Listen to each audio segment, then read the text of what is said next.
Hi everyone, this is Blake from Lineup Lab, and today's video is just going to be a short tutorial to get you introduced to the site and just cover some of the basic features. If you're already familiar with Lineup Lab and you're looking for info on some of the more advanced features, I should have some videos out there already. Just check the links in the description below. So to get started, you want to just choose your sport and your operator site. And you can do that up here in the main menu bar, or you can scroll down to the center of the page. So I'm going to select NBA and Fanduel, and here are the three different starting points. So you can load a default projection source, you can load your saved work, or you can upload your own custom projections. Now I won't be covering these two options in today's video, but those videos are out there.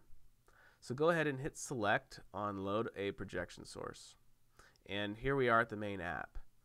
So the first thing to do is choose your projection, and we will bring others online over time, but for today just go ahead and pick one, and you'll see that all of those players were then loaded into the player pool. Now the first thing you probably want to do is check your game time filter. If you don't want to compete in any of the late night games, you can uncheck those. Or if you don't want to consider players from earlier games or any game in particular for whatever reason, just uncheck them and the player pool will get updated automatically. Now within the player pool you can do some basic sorting. We can sort by player name, we can sort by their team, we can sort by expected points, their salary, their average, and their lab score. We also have some filters available. So right now, let me show you how the points filter works. This is pretty common to use. You'll see that I have a bunch of players that are expected to have low scoring nights for whatever reason. If I don't want to see them or consider them in my calculations, I can just bring the floor up in my points filter. Let's set it at 4, or I'm sorry, let's set it at 3. And now anybody with less than 3 points expected that night is going to be removed from the player pool. You can do the same thing with salary, and you can do the same thing with average. So let me go ahead and show you average. Now, for those that don't know, average is just the total salary divided by their points. So this is showing us how many dollars we're spending per point. So the lower the better. And tonight we have a few players that have pretty low salaries, but are expected to have pretty decent nights. So their averages are really good.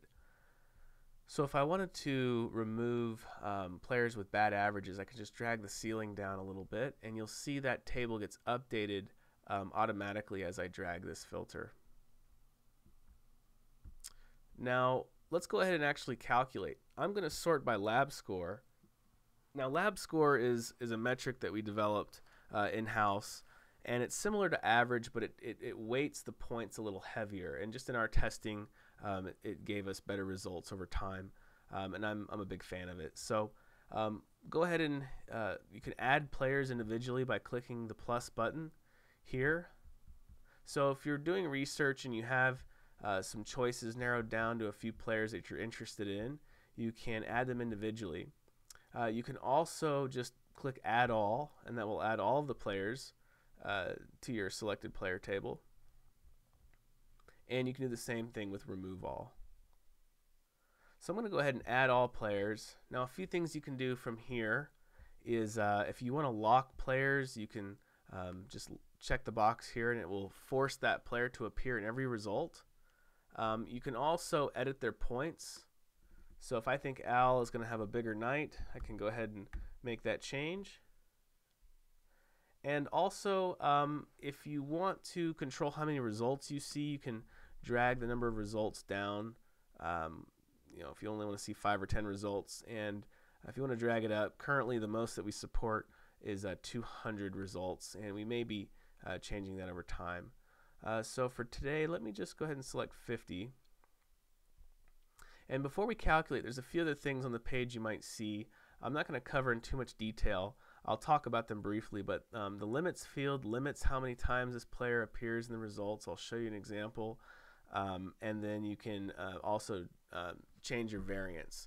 I'll be covering limits and variance in much more detail in a different video. Very helpful for tournament play, GPPs, whatever. So check those out. And then before I calculate, I can also save my work. So I can save all of the players I've selected, the points that I've edited. You can just hit the save button. You will have to be logged in and registered to do that. And I also cover that in a different video. So let's go ahead and hit calculate. And so we've calculated all of our players, and I did make a change to Al's points. I put 43 points in for him. So given that, I can see that the best lineup I can achieve is 281.28 points, and it uses just about all of my salary.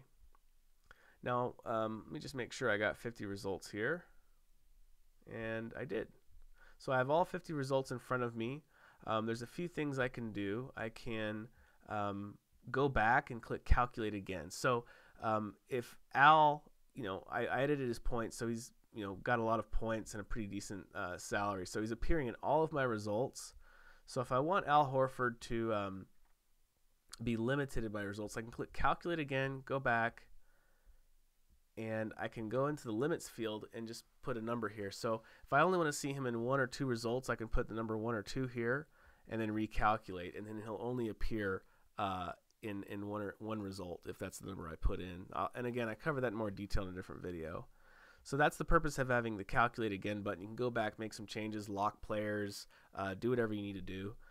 You can also save your player selections. This does the exact same thing that this button does. It just saves your player data and the points that you have put in.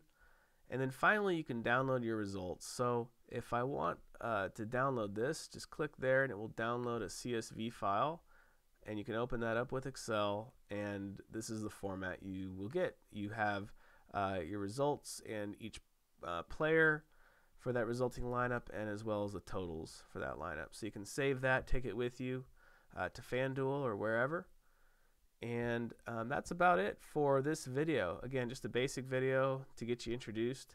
I do have other videos covering variance and limits, which are really good for diversifying your results.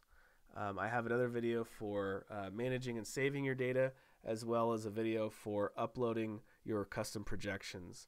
And there's probably a few more I'm forgetting, but check those out.